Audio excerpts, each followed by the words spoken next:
El viernes en Saavedra estuvimos predicando y orando, y lo que decíamos era que cuando Dios nos llama a las 2, 3 de la mañana, gracias, no te vayas que vas a dar gracias por esto. A las 2, 3 de la mañana Dios nos llama, y entonces ¿qué tenemos que hacer? Orar.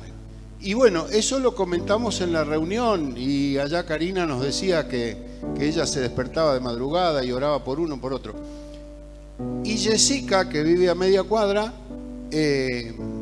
resulta que al día siguiente el Señor la toca a las 3 de la mañana y empieza a orar por el marido, que se había ido para el Chaco. ¿Saben una cosa? A las 3 de la mañana se le rompió el auto, se salió una goma, un neumático, se salió con el eje y con todo. Una camioneta cargada de cosas. No se mataron porque Dios fue grande, gracias a la oración de la hermana y a la misericordia de Dios. Así que yo quiero darle gloria a Dios, porque la enseñanza que el Señor nos dejó entre lo que dijimos el viernes y lo que pasó el sábado, extraordinaria. Nuestro hermano Loto, que va a dar gracias y orar por las ofrendas. Te damos gracias, Señor, te bendecimos, te damos todo el honor, Jesús. Gracias por este tiempo y gracias por permitirnos adorarte con nuestras ofrendas, Señor. Te pedimos que las multipliques en el nombre de Jesús para toda tu obra, Señor, para que se extienda tu reino. Gracias por mis hermanos que pudieron ofrendar, Señor. Te pido que los que no tienen trabajo puedan tenerlo también, y te bendecimos. Te damos toda la gloria y el honor a ti. Amén. Amén. Bueno, equipo, si quieren tomar asiento un minuto, vamos a empezar con el temita guiados por el Espíritu, y a los niños los invitamos a pasar. La hermana los va a acompañar. Bueno, qué lindo poder tener un culto de niños, me encanta eso. Porque de los niños es el reino de los cielos, ¿no es cierto? Tenemos que aprovechar cuando son chiquitos para darles con la palabra de Dios. Después se ponen adolescentes y se hacen ya más rebeldones y es más difícil. Pero de chiquitos los niños son crédulos, ellos creen el 100%. Y bueno, hay que aprovechar eso para ponerles la fe correcta, la fe en el Dios Todopoderoso. Amén. Bueno, guiados por el Espíritu es un tema que el Señor me puso en el corazón. Los que están viendo a través de YouTube, yo les pido busquen su Biblia, porque vamos a leer Hechos 9 completito. Hechos 9. Y por un problema técnico no podemos transmitir lo que está en el video, que los de acá sí lo van a ver allí, pero los que están en su casa no lo van a poder ver. Así que Hechos 9, vamos a ver 2 ejemplos de personas que fueron guiados por el Espíritu y fueron bendecidos, 2 y casi 3 diría. Antecedentes. Antes de ver este capítulo, Jesús había pasado sus años de ministerio, había sido crucificado, había muerto, había resucitado, el día de Pentecostés ya había pasado, aparecieron los primeros convertidos, y junto con los primeros convertidos que aparecen, la persecución. Empiezan los primeros muertos por la fe. Y el primero que menciona el Nuevo Testamento es Esteban. Esteban fue apedreado, muerto, por defender su fe. ¿Y quién era Esteban? Era un diácono, y dice la Biblia como referencia que estaba lleno del Espíritu Santo. Los diáconos de aquel momento habían sido elegidos para servir las mesas. Yo cuando hablo de Esteban y de los que servían las mesas, me acuerdo de Renuevo. Hoy se repartieron 505 viandas en Renuevo. Así que gloria a Dios por los diáconos que tenemos allí, dirigidos por el pastor Juanca, y gracias a Dios. Pero fíjense, este amigo Esteban, cómo termina. ¿Y quién estaba allí respaldando que lo mataran a piedrazos, cuidándole la ropa a los muchachos que estaban ahí dándole piedrazos a Esteban? Saulo, Saulo, Saulo de Tarso, un tal Saulo. Este Saulo, dice el capítulo 9 de Hechos, respirando aún amenazas y muerte contra los discípulos del Señor, vino al sumo sacerdote y le pidió cartas para las sinagogas de Damasco, a fin de que si hallase algunos hombres o mujeres de este camino, los trajese presos a Jerusalén. Este Saulo estaba contentísimo, feliz de poder meter presos a los cristianos. Miren, y él creía que estaba sirviendo a Dios. No lo hacía creyendo que estaba sirviendo al diablo o que era de alguna secta rara. No, no. Él lo hacía creyendo que estaba sirviendo a Dios, porque para él los cristianos eran una falsa doctrina. Entonces los metía presos. Muy bien. Saulo, respirando aún amenazas por el tema de la muerte de Esteban, entonces pide cartas. Pide cartas, ¿qué quiere decir? Que el Señor le da, el que tiene la autoridad, le da una carta dándole autorización. Él tenía autoridad delegada. Él podía, en el nombre de quien le había dado la autorización, los sacerdotes, podía meter preso a quien quiera. Y él venía en ese espíritu, ¿no? Cuando una persona viene a caballo, siempre se identifica el caballo con poder, con fuerza, con autoridad. En los ejércitos, cuando alguien venía con los caballos, la caballería, eran los que venían con fuerza, con poder, con autoridad.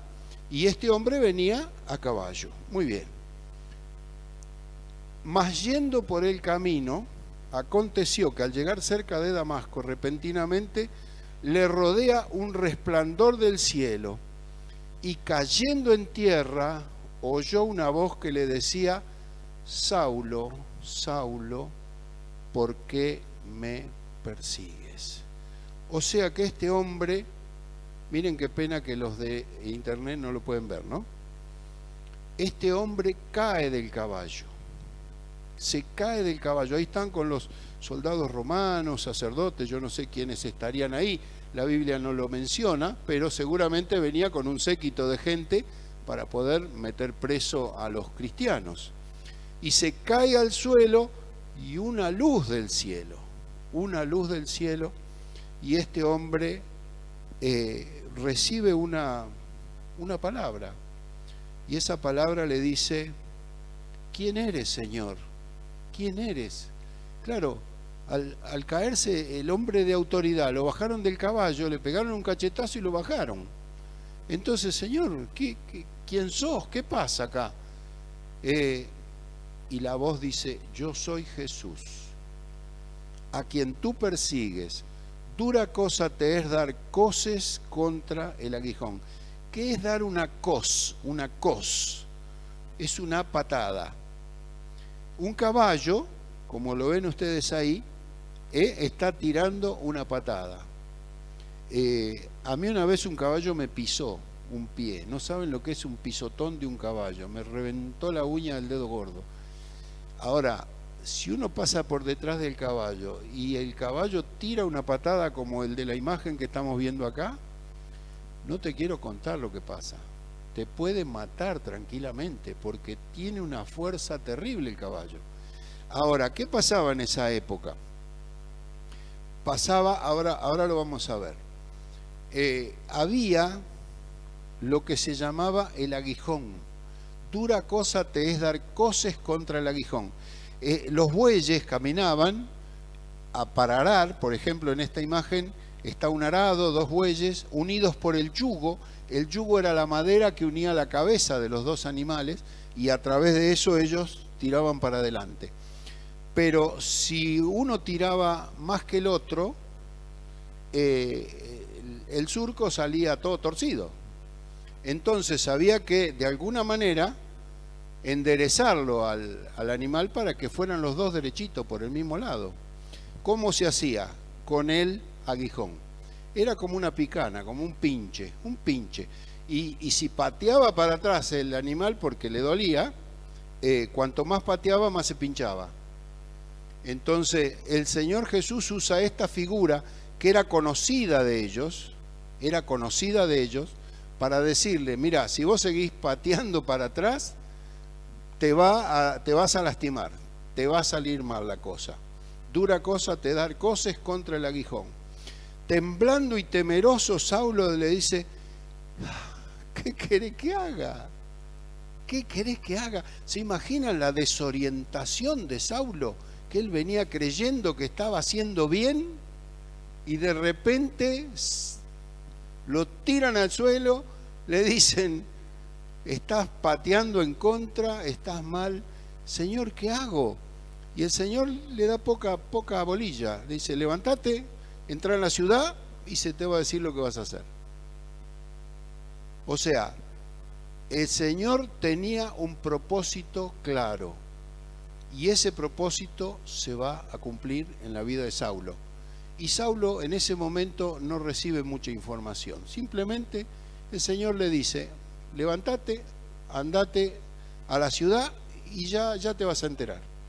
Y los hombres que iban con Saulo se pararon asombrados, atónicos, oyendo la verdad la voz, mas sin ver a nadie.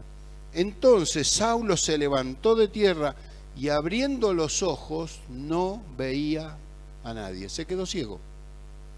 No solamente que no lo veía a Jesús que estaba hablándole, él veía, sentía la voz pero no lo escuchaba, no lo veía, sino que no veía a nadie, no veía nada, se quedó ciego.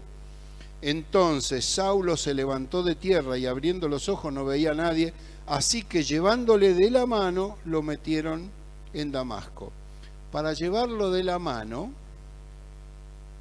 ¿qué se imaginan? ¿Fue arriba del caballo o fue caminando? Y si hubiera ido arriba del caballo no lo podían llevar de la mano. A lo mejor se habrá subido al caballo y lo llevaban de tiro al caballo, podría ser. Pero ahí dice que lo llevaban de la mano. Si lo llevaron de la mano, le bajaron los humos y se tuvo que ir caminando a Damasco. Bueno, eso me lo imagino yo, no lo dice la Biblia, ¿eh? Entonces lo metieron en Damasco, donde estuvo 3 días sin ver, no comió ni bebió. ¿Qué hacemos cuando tenemos una necesidad, cuando tenemos un enfermo en la familia, cuando tenemos algo importante que hacer? No comemos y a veces ni bebemos. Hacemos ayuno, ¿no es así? El Señor nos enseñó que hay que hacer ayuno y oración. Si ustedes supieran, yo esta mañana me levanté bien tempranito, a las 6 de la mañana, a orar por mi hijo. Porque a las 8 empezaba una carrera en San Martín de los Andes, 110 kilómetros, tenía que subir con la bicicleta hasta 1200 metros de altura, bajar, todo por subida, bajada.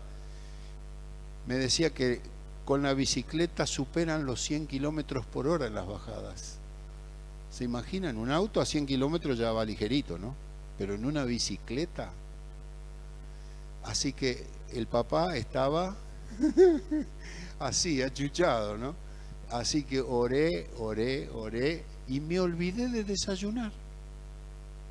Cuando se levanta mi señora un poquito más tarde, le digo, negra, ¿sabes que hoy me olvidé de desayunar? Claro, tenía el problema de mi hijo, que yo quería protegerlo, quería cuidarlo, con el antecedente del día anterior de haber estado con este hermano que se le salió la rueda del auto. Entonces no me quedó ninguna duda, tenía que orar. Y cuando el hijo llegó, terminó la carrera bien, gracias a Dios. Cuando llega allá, llama y nos cuenta que a 1200 metros de altura se acalambró, 2 veces se acalambró. Y no podía seguir. Y tuvo que hacer un esfuerzo sobrehumano para terminar la carrera. Yo me imagino lo que debe haber sido eso. Pero bueno, ayuno y oración. Ayuno y oración. Por nuestros hijos, por quien sea. Bueno, seguimos. Versículo 9. el ayuno de este hombre Saulo, ¿fue voluntario o fue a la fuerza? A la fuerza. Él no quería hacer ayuno, nunca se lo debe haber propuesto hacer el ayuno. Pero en la desesperación, yo ayuno, yo me olvido de comer. ¿Qué me importa la comida? Yo quiero que se solucione el problema. Había entonces en Damasco un discípulo, Ananías, a quien el Señor dijo en visión: Ananías. Y él respondió: heme aquí, Señor. Una cosa importante, había un señor, Ananías, que era un siervo fiel, era muy obediente. Dice el diccionario que fiel es digno de confianza. Dios le confía sus planes secretos porque era un hombre de confianza, era un hombre fiel. Y qué lindo, Ananías quiere decir Dios se ha manifestado, Dios es misericordioso. Qué lindo es que Dios nos tenga en cuenta y que nos confíe algo de lo que es su programa para que se cumpla el propósito, no en mí, sino en otro. En este caso, Ananías no iba a trabajar para él, iba a trabajar porque este hombre tenía que ir ahí. Y el Señor le dice: levántate y ve a la calle que se llama derecha, busca en la casa de Judas a uno llamado Saulo de Tarso. ¿Por qué? Y ahí le puse punto suspensivo. ¿Por qué? Porque él ora. Él ora, estaba orando a la fuerza. Saulo de Tarso estaba orando, clamando, ayunando, pidiendo: Señor, Dios mío, ¿qué me pasa? ¿Qué me pasa? Versículo 12. Y ha visto en visión a un varón llamado Ananías. O sea, Dios le sigue hablando a Ananías, que entra y le pone las manos encima para que recobre la vista. Entonces Ananías responde: Señor, yo he oído mucho acerca de este hombre. ¿Cuántos males hizo a tus santos en Jerusalén? Y aún aquí tiene autoridad de los principales sacerdotes para prender a todos los que invocan tu nombre. Saulo era un tipo de cuidado, no era cualquiera, era no sé si era militar o qué, pero tenía un grado, era importante, venía recomendado por autoridades, traía cartas, como si dijéramos hoy, vino con la autorización del juez para hacer un allanamiento y llevarse preso a quien quiera. Era más o menos el equivalente, pero en aquella época no había límites. El que venía con esa orden, si lo mataban, no pasaba nada. Lo mataron a Esteban y no pasó nada. Entonces Ananías respondió: oí mucho acerca de este hombre, ¿cuántos males ha hecho a tus santos en Jerusalén? Y aún aquí tiene autoridad de los principales sacerdotes para prender a los que invocan tu nombre. ¿Y el Señor qué le dice? El Señor le dice: anda igual, a mí qué me importa. Es un perseguidor de la iglesia, pero es un instrumento escogido por mí. Él va a llevar el nombre de Dios en presencia de los gentiles, de los reyes y de los hijos de Israel. Yo le mostraré, dice el Señor, cuánto le es necesario padecer por mi nombre. Amados, muchas veces decimos: sí, el Señor nos bendice, gloria a Dios, que nos llene las alforjas, el Señor nos va a conseguir un auto, una casa, lo mejor de todo, vamos a conseguir. El Señor le dice a Saulo, el que va a ser después el apóstol Pablo, le dice: vos vas a sufrir y yo te voy a enseñar todo lo que vas a padecer por mí. ¡Wow! O sea, servir a Dios es un privilegio. A vosotros os es concedido, dice la palabra, no solamente que creáis en Él, sino que padezcáis por Él. Hermano, la prueba viene junto con la bendición. El Señor no dice que nos va a quitar la prueba. el Señor nos dice que en medio de la prueba, Él va a estar con nosotros. Así que Pablo va a tener que aprender lo que es necesario padecer por su nombre. Dios le comenta por qué lo necesita. Ananías fue, entró en la casa, le puso las manos, como le dijeron. Hermano Saulo, el Señor Jesús se te apareció en el camino.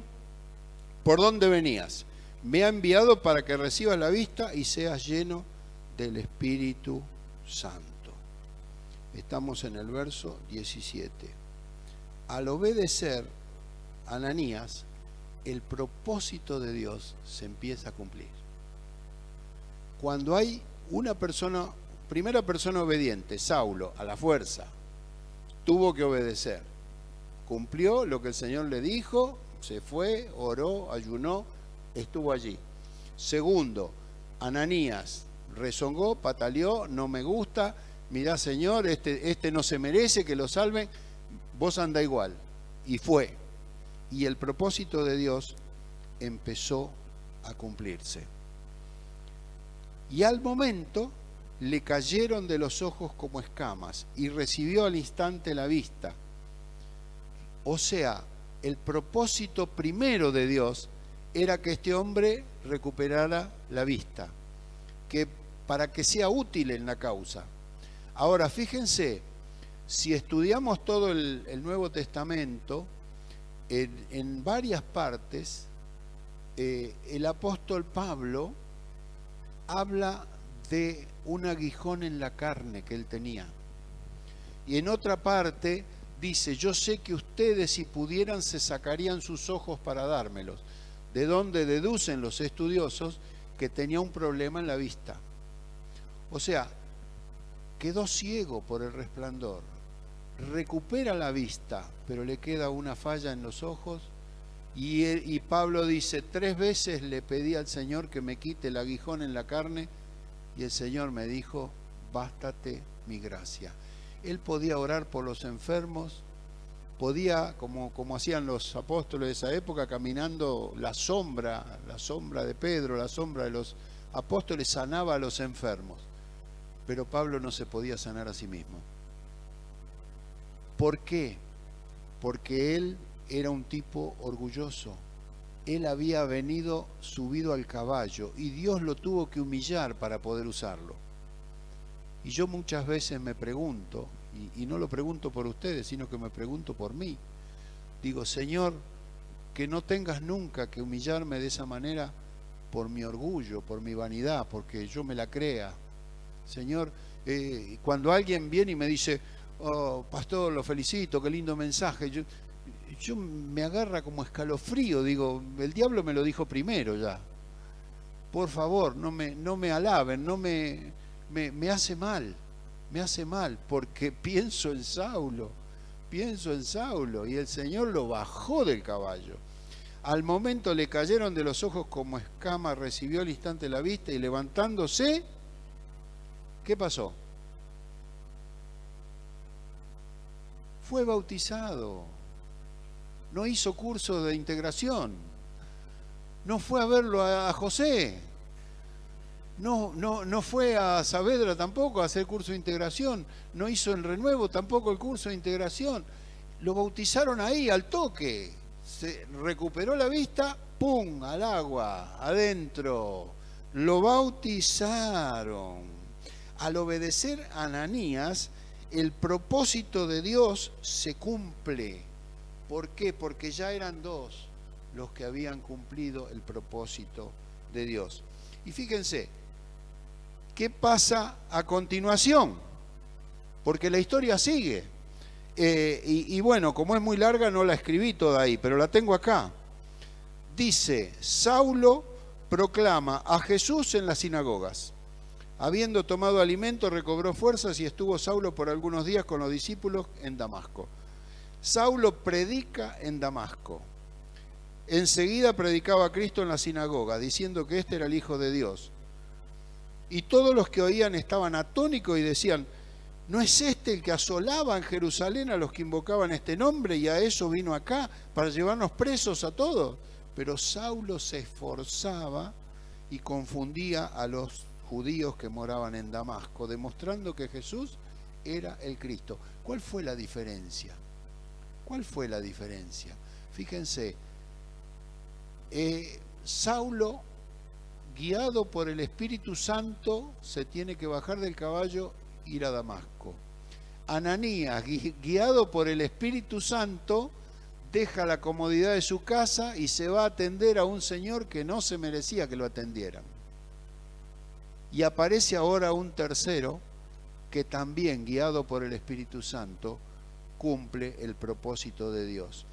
Saulo escapa de los judíos. Lo tuvieron que bajar por un muro, descolgándolo en una canasta. Y Saulo se escapa de Damasco y se va a Jerusalén. Y en Jerusalén no lo querían recibir porque tenían miedo. Este nos va a meter presos a todos. Pero aparece un tercero que es obediente a Dios, Bernabé. Aparece Bernabé.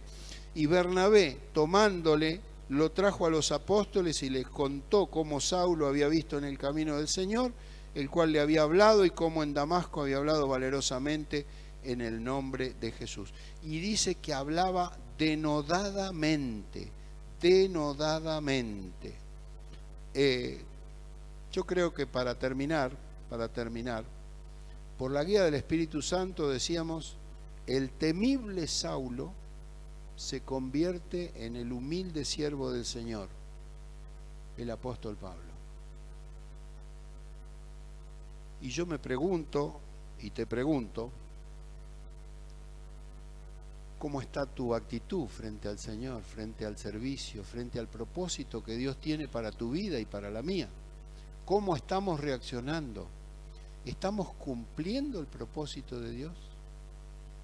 Mis vecinos, mis compañeros de trabajo, mis compañeros de estudio, ¿saben que yo soy un hijo de Dios?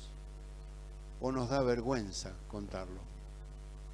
Muchachos, si quieren ir preparando la música, vayan porque ya estamos terminando. La pregunta del millón, ¿estás sintiendo la guía del Espíritu Santo en tu vida? Dios quiere obrar a través nuestro, a través mío, a través tuyo, a través tuyo. Dios quiere obrar a través de cada uno de nosotros. Ahora, ¿cuál es la respuesta que nosotros le estamos dando? Creo que esa es la conclusión que yo me quiero llevar en este día. ¿Cuál es la respuesta? ¿Estamos siendo guiados por el Espíritu Santo? ¿O estamos siendo guiados por nuestro ser interior, por lo que nos gusta, por lo que nos sale en este momento? Yo creo que tenemos que orar para buscar su presencia, para poder tener una relación íntima con el Señor y no esperar a que venga el tiempo de la prueba, como le pasó a Pablo. Señor y Padre que estás en los cielos,